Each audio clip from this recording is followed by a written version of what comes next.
ವಿದ್ಯಾರ್ಥಿಗಳಿಗೆ ಸ್ವಾಗತ.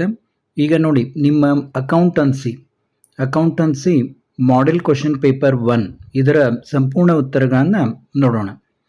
ನೋಡಿ, ಲಾಸ್ಟ್ ಟೈಮ್ ನಾನು ಅಪ್ಡೇಟ್ ಮಾಡಿದಾಗ ಏನಾಗಿತ್ತಂದರೆ ಕ್ವಶನ್ ಪೇಪರ್ ಒಂದು ಕಡೆ ಇತ್ತು, ಆನ್ಸರ್ ಒಂದು ಕಡೆ ಇತ್ತು. ಆದರೆ ಈಗ ಇದರಲ್ಲಿ ನಿಮಗೆ ತುಂಬ ಓದಲಿಕ್ಕೆ ಅನುಕೂಲ ಆಗುವ ಹಾಗೆ ಕ್ವಶನ್ ಪೇಪರ್ಸು ಕ್ವಶನ್ ಮತ್ತು ಆನ್ಸರ್ ಅದರ ಕೆಳಗಡೆನೇ ಇದೆ. ಆದ ಕಾರಣ ಇದು ನಿಮ್ಗೆ ಓದಲಿಕ್ಕೆ ತುಂಬ ಅನುಕೂಲಕರವಾಗಿದೆ.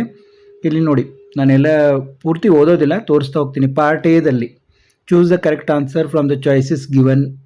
ಇಲ್ಲಿ ಫಸ್ಟ್ P&QR ಪಾರ್ಟ್ನರ್ಸ್, ಆನ್ಸರ್ ಏನಿದೆ B.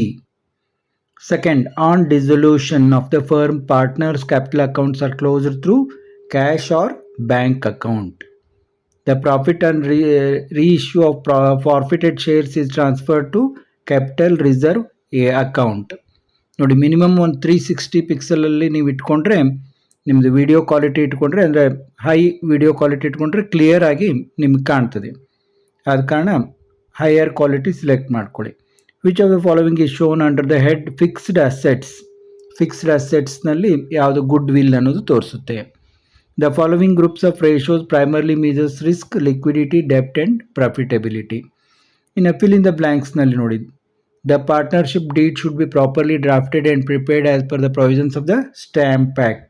The new profit sharing is used for the adjustment of continuing partners' capitals.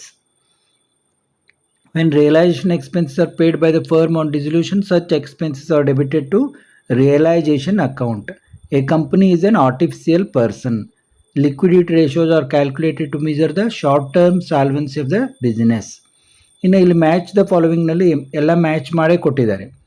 Valuation of goodwill, average profit method, executors account, death of a partner, debentures, acknowledgement of ಡೆಪ್ಟ್, horizontal analyse, comparative statement, issue of shares, financing activities.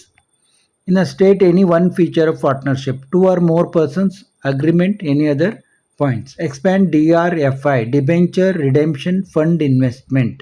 Give an example for non-current assets, buildings, machinery, furniture, etc. State any one user of financial statement analysis, management, investors, lenders, etc. Dividend paid is an investing activity. True or false? It is a false. Dividend paid is not an investing activity. Answer any 3 questions ಅಂದಿದ್ದಾರೆ. ಇಲ್ಲಿ state any 2 difference between fixed capital method and fluctuating capital method. ನೋಡಿ, ಇಲ್ಲಿ ಏನು difference ಕೊಟ್ಟಿದ್ದಾರೆ ಅಂತ ನೋಡ್ಕೊಳ್ಳಿ. Give the journal entry to close revaluation account when there is loss at the time of retirement of a partner. ಯಾವ ರೀತಿ ಮಾಡಬೇಕು ನೋಡಿ, journal entry. Name any 2 categories of share capital, authorised capital, issued capital. Write any 2 objectives of financial statements. ನೋಡಿ, ನೀವು ಇವೇ ಪಾಯಿಂಟೇ ಬರೀಬೇಕಂತಿಲ್ಲ, ಬೇರೆ points ಬರೀಬೇಕು. ಇನ್ನೇನು ಕರೆಕ್ಟ್ ಇರಬೇಕು point. What is cash flow statement?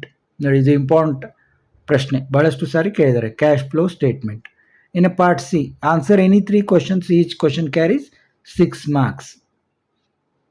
ನೋಡಿ, 22nd ಕ್ವಶನ್ ಮತ್ತು ಆನ್ಸರ್ ನೋಡಿ.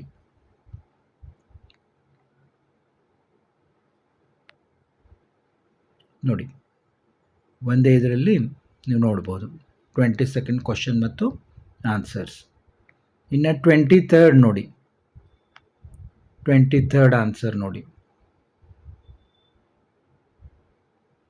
ನೋಡಿ, ಗೇನಿಂಗ್ ರೇಷೋ ಕೇಳಿದ್ದಾರೆ, 1:2 ಬಂದಿದೆ. 24th ನೋಡಿ,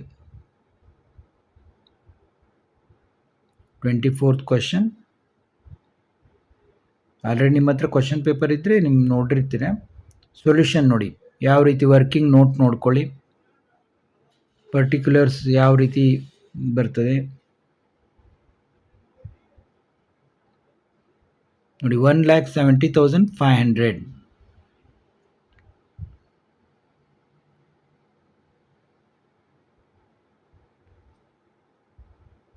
ಟೋಟಲ್ ಸೊಲ್ಯೂಷನ್ ನೋಡ್ಕೊಳ್ಳಿ.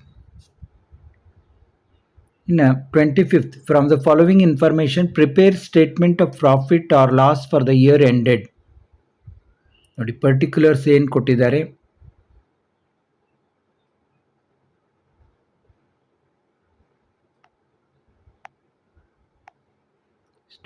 Statement of profit and loss for the year ended ನೋಡಿ. ಪರ್ಟಿಕ್ಯುಲರ್ಸ್ ನೋಟ್ ನಂಬರ್ ನೋಡಿ 2,69,500 ಬಂದಿದೆ ಪ್ರಾಫಿಟ್ ಆಫ್ಟರ್ ಟ್ಯಾಕ್ಸ್.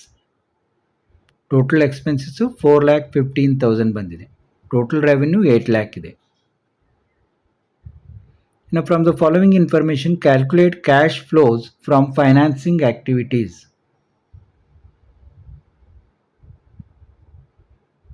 ನೋಡಿ cash flow from financing activities for the year ending ನೋಡಿ ಯಾವ ರೀತಿ ತೆಗೆದುಕೊಂಡಿದ್ದಾರೆ ಅಂತ ನೋಡಿ.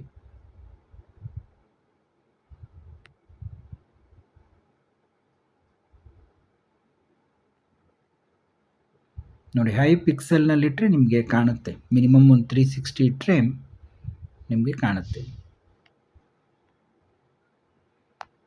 ಇನ್ನು ಪಾರ್ಟ್ ಡಿ ಅಲ್ಲಿ ನೋಡಿ answer any 3 questions each question carries 12 marks. Balance sheet ಕೊಟ್ಟಿದ್ದಾರೆ.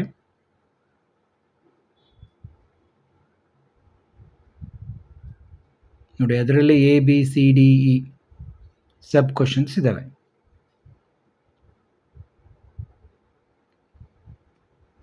ಏನೇನು ಪ್ರಿಪೇರ್ ಮಾಡಲಿಕ್ಕೆ ಹೇಳಿದ್ದಾರೆ? Revaluation account, partners capital accounts and new balance sheet of the firm as on 1/4/2025. Solution ನೋಡ್ಕೊಳ್ಳಿ. ನೋಡಿ ಯಾವ ರೀತಿ ಇದು ಮಾಡಿದ್ದಾರೆ ಅಂತ. 24,000 partners capital accounts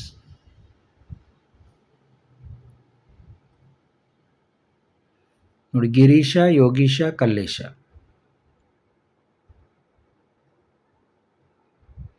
new balance sheet as on 1/4/2025 4,49,000 ಬಂತಿಲ್ಲಿ. Liabilities, assets. ಇನ್ನು Shankara and Sadananda are partner sharing profits and losses in the ratio of 3:2. 28th question ನೋಡಿ. ಇಲ್ಲಿ ಬ್ಯಾಲೆನ್ಸ್ ಶೀಟ್ ನೋಡಿ 2,95,000 ಇದೆ. ಎಡಿಷನಲ್ ಇನ್ಫಾರ್ಮೇಷನ್ ಏನೇನು ಕೊಟ್ಟಿದ್ದಾರೆ ನೋಡ್ಕೊಳ್ಳಿ.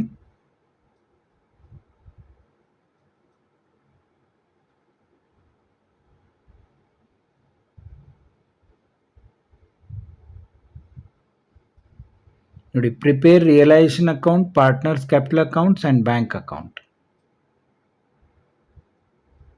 ನೋಡಿ ಪರ್ಟಿಕ್ಯುಲರ್ಸ್ ನೋಡ್ಕೊಳ್ಳಿ.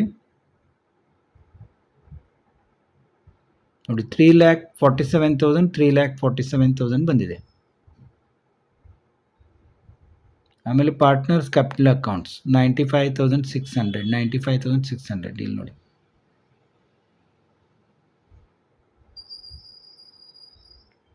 Cash account 2,12,000.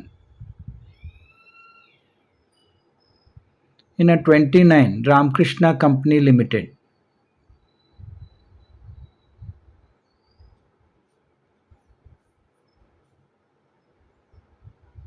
ನೋಡಿ ಯಾವ ರೀತಿ journal entries in the books of Ramakrishna company limited.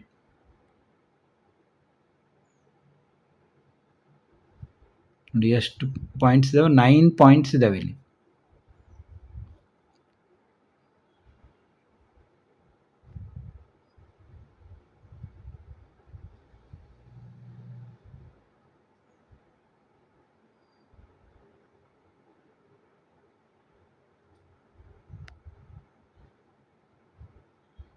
In next 30th question, give the journal entries for issue of debentures for the following cashes in the books of HCL Company Limited.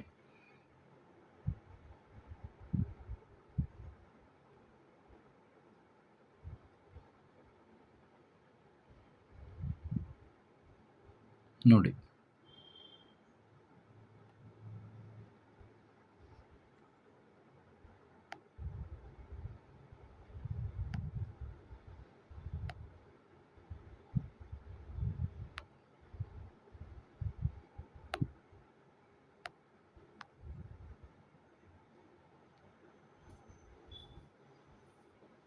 ಇನ್ನು 31st question ನೋಡಿ. Prepare comparative balance sheet ಅಂತ ಹೇಳಿದ್ದಾರೆ.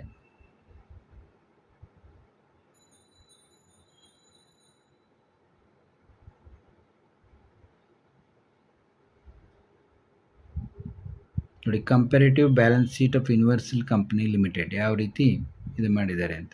Equity and liabilities. Next second assets.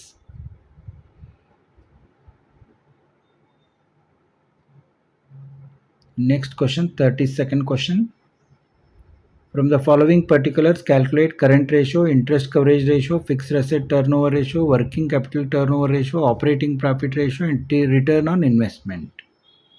The particulars ಏನೇನು ಕೊಟ್ಟಿದ್ದಾರೆ.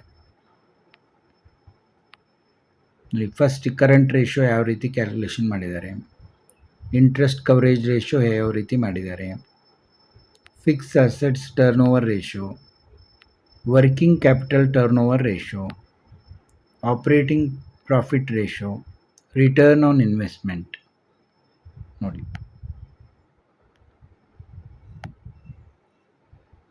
ಇಲ್ಲಿವರೆಗೆ ನಾವು accountancy model paper 1 complete solution ನೋಡಿದ್ವಿ. ಇದೇ ರೀತಿ 2 ಮತ್ತು 3ಗಳನ್ನು ಕೂಡ ನೋಡೋಣ. ಮತ್ತೆ ಭೇಟಿಯಾಗೋಣ.